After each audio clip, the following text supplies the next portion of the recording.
2 दशकों पहले तक बेहद खुशहाल देशों में शुमार श्रीलंका आखिर आर्थिक बदहाली और दिवालियापन की कगार तक कैसे पहुंचा?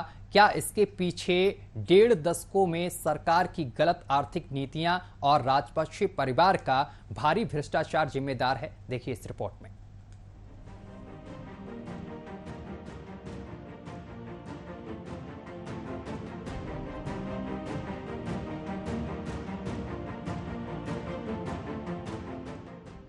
श्रीलंका में महीनों से सुलग रहे गुस्से का लावा शनिवार को अचानक फूट पड़ा तो लगा पूरा देश कोलंबो में सड़कों पर उमड़ पड़ा है।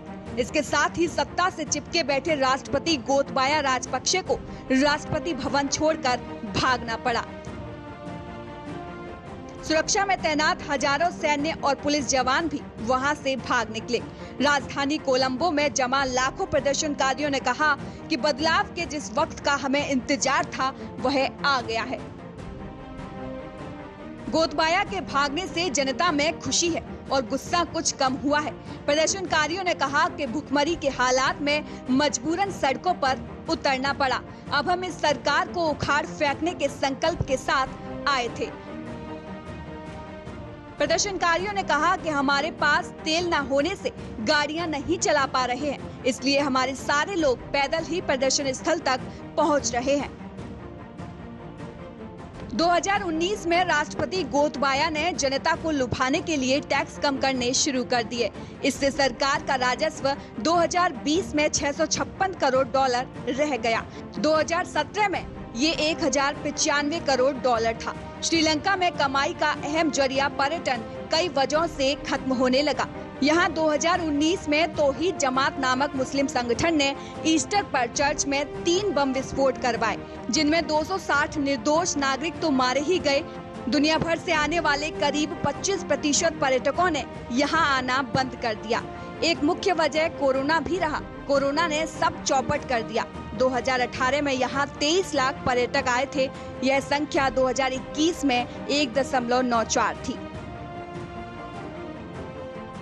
अगर हम श्रीलंका की पूरी स्थिति पर गौर करें तो हमें ये दिखाई पड़ता है कि राजपक्षे कुनबे ने सभी प्रमुख पदों पर कब्जा किया था।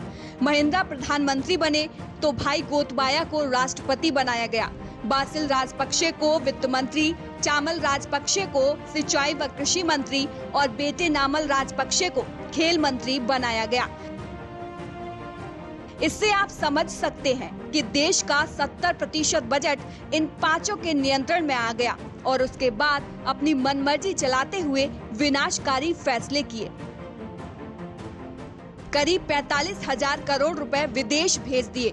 यही रकम 2021 में देश से निर्यात हुए उत्पादों के मूल्य की 1/3 है। राजपक्षे की भ्रष्टाचार की इसी नीयत के चलते महंगाई दिन पर दिन आसमान छूती गई और खामियाजा भुगता श्रीलंका की जनता ने। मई में जो महंगाई 39.1% थी, वो जून में बढ़कर 54.6% हो गई है। अगर सिर्फ खाद्य महंगाई को देखें तो मई में जो 57.4% थी, वो जून में बढ़कर 80.1% हो गई है। श्रीलंका में महंगाई की रफ्तार समूचे एशिया में सबसे ज्यादा है।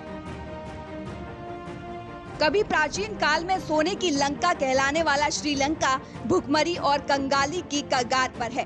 आज भी श्रीलंका में आग लगी हुई है। लोग दाने दाने के मोहताज हैं। लेकिन जब राष्ट्रपति भवन पर प्रदर्शनकारियों ने कब्जा किया तो अंदर की तस्वीरें चौंकाने वाली थी।